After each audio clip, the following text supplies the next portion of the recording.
ආයුබෝවන් හැමෝටම. අද මම මේ වීඩියෝ එක කරන්නේ අම්මලා අතර ගොඩක් කතා බහට ලක් වෙන ඒ වගේම අපේ පුංචි පැටවුන්ට ගොඩක් ගුණදායක රතුවල ගැන. මාස 6ක් සම්පූර්ණ වුණ ඔයාගේ පැටියට රතුවල දෙනවා නම් මේ දේවල් අනිවාර්යයෙන්ම දැනගන්න ඕනේ. බොහෝ අම්මලා අහනවා රතුවල දරුවට හොඳද කියලා.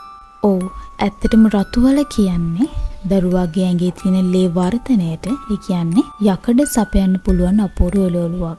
ඒ වගේම තමයි විටමින් C බහුල එළවලුවක්. දරුවාගේ ප්‍රතිශක්තිකරණය වැඩි කරන්නත් මේක ලොකු උදව්වක් වෙනවා. රුලන් එක්ක මේක මිශ්‍ර කරලා හදනකොට දරුවාට දවස පුරාම ශක්තියක් ලැබෙනවා.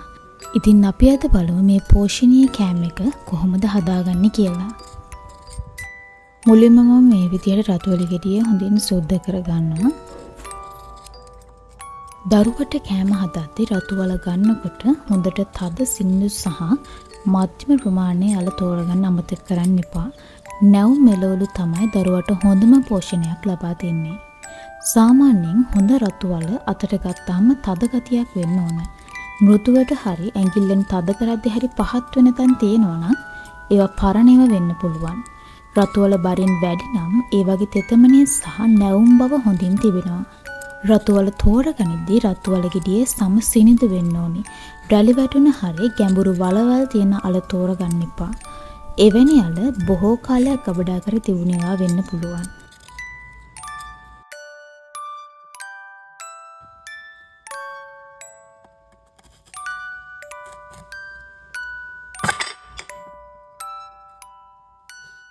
දැන් මම මේ විදිහට රතුවල ගෙඩිය මට අවශ්‍ය ප්‍රමාණයට කපා ගන්නවා.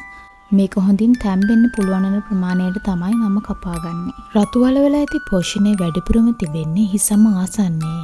ඒ නිසා අල තම්බන විට හැකිතරම් තුනී ස්තරයක් පොතු ඉවත් කරගෙන තම්බගත් පසු ඉතිරි වන වතුරද දරුවාට දෙන්න ආහාර වලට මිශ්‍ර කරන්න ගන්න.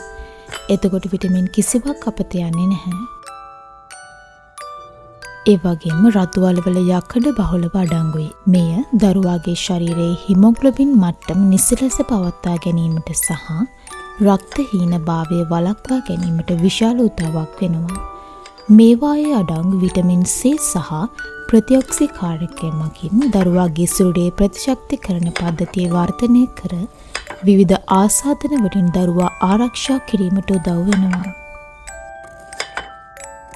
රතුවල වල කෙඳි සහිත ස්වභාවයක් තිබෙනවා. මේ දරුවාගේ මලපා පිටවීම පහසු කරමින් බඩවැල් වල සෞඛ්‍ය ආරක්ෂා කිරීමට සහ මලබද්ධය වළක්වා ගැනීමට උපකාරී වෙනවා. මෙහි අඩංගු නයිට්‍රේට් දරුවාගේ ශරීරයේ රුධිරයේ ගමනාගමනය වැඩි දියුණු කරනවා. මේ මොළයේ සෞඛ්‍යයටද දරුවාගේ ක්‍රියාශීලී බවටද ඉතාමත් හොඳයි. මේ විදිහට කපාගත් රතුවල ටික මම මේ වගේ වතුරයකට දාලා හොඳින් පොඩි වෙනතුරු තම්බා ගන්නවා. මේ කෑම එකේ තියෙන විශේෂත්වය තමයි රුලන් එකතු කිරීම. අපි මේකට රුලන් මේස හැන්දක් එකතු කර ගන්නවා. මුලින්ම රුලන් මේස හැන්දක් අරන් අඩු ගින්දරේ රන්වන් පාට වෙනකන් බැද ගන්නවා. මෙහෙම බැදගත්තාම රුලන් වල රසය වැඩි වෙනවා වගේම දරුවාගේ බඩට දිරවන්නත් හරිම ලේසියි.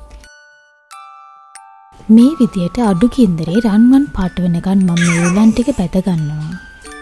බැදගත් රුලන් ටිකට වතුර ටිකක් දාලා හොඳින් උක්කු වෙනකන් පිස්ස ගන්නවා. දැන් අපි බලමු ඇයි අපි රුලන් මේකට එකතු කරන්නේ කියලා. රුලන් වල තියෙන කාබෝහයිඩ්‍රේට් මගින් දරුවාට දවස පුරාම හොඳ ශක්තියක් ලැබෙනවා. ඒ වගේම රුලන් කියන්නේ තිරිඟු වලින් සාදන ලද ධාන්‍ය වර්ගයක්. එය අමු ද්‍රව්‍යයක් ලෙස පිසිනවාට වඩා මදක් බැදීම මගින් එහි ඇති පිෂ්ඨමය කොටස් අර්ථ වශයෙන් පිසෙනවා. මේ බිලිඳාගේ සියුම් මාමාශයට එය ඉතා ඉක්මනින් සහ පහසුවෙන් දිරවීමට උදව් වෙනවා. රුලන් රන්වන් පාට වෙනකම් මම බැදගෙන තියෙන්නේ. මේ ටික මම වෙනම පීරිසයකට දාගන්නවා. දැන් මේ වෙද්දී රතුවල හොඳින් තැම්බිලා තියෙන්නේ. මම මේ විදිහට රතුවල ටික පොඩි කර ගන්නවා.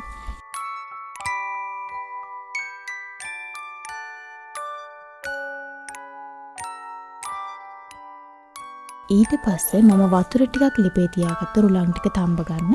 දැන් වතුර හොඳින් උතුරන ගමන් තමයි තියෙන්නේ. මේ වෙලාවේ තමයි මම බැදගත්ත රුලන් ටික මේකට එකතු කරගන්නේ. බැදගත්ත රුලන් ටික වතුරට දාලා හොඳින් ඔකු වෙනකන් පිස්ස ගන්න ඕනේ. මේ කාණ වෙනකන් රුලන් ටික තැම්බුණාම මම මේක ලිපෙන් බා ගන්නවා.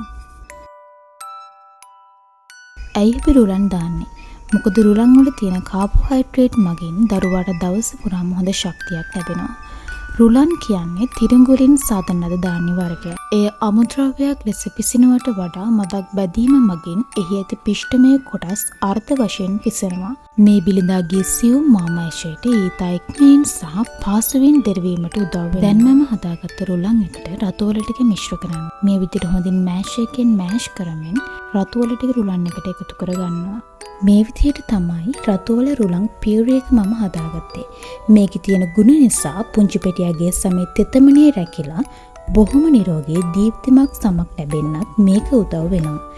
ඇත්තටම රතුවල කියන්නේ දරුවාගේ ආභ්‍යන්තර සෞඛ්‍යයට වගේම බාහිර පෙනුමටත් ගුණදායක කෑමක්. ඉතින් ඔයත් අදම ඔයාගේ බබාටත් මේ රසවත් පෝෂණීය කෑම එක හදලා දෙන්න. ඔයාලගේ අදහස් පහලින් කමෙන්ට් කරන්න. ඔයාගේ පුංචි පැටියාගේ අනාගත සෞඛ්‍ය වෙන මෙවැනි තවත් ගුණදායක වට්ටෝරු දිනපතාම දැනගන්න අපේ ෆැමිලි මීල්ස් channel එකත් එක්ක එකතු වෙලා ඉන්න. එහෙනම් තවත් අලුත් රසවත් වට්ටෝරුවකින් ඉක්මනින්ම හමු වෙමු.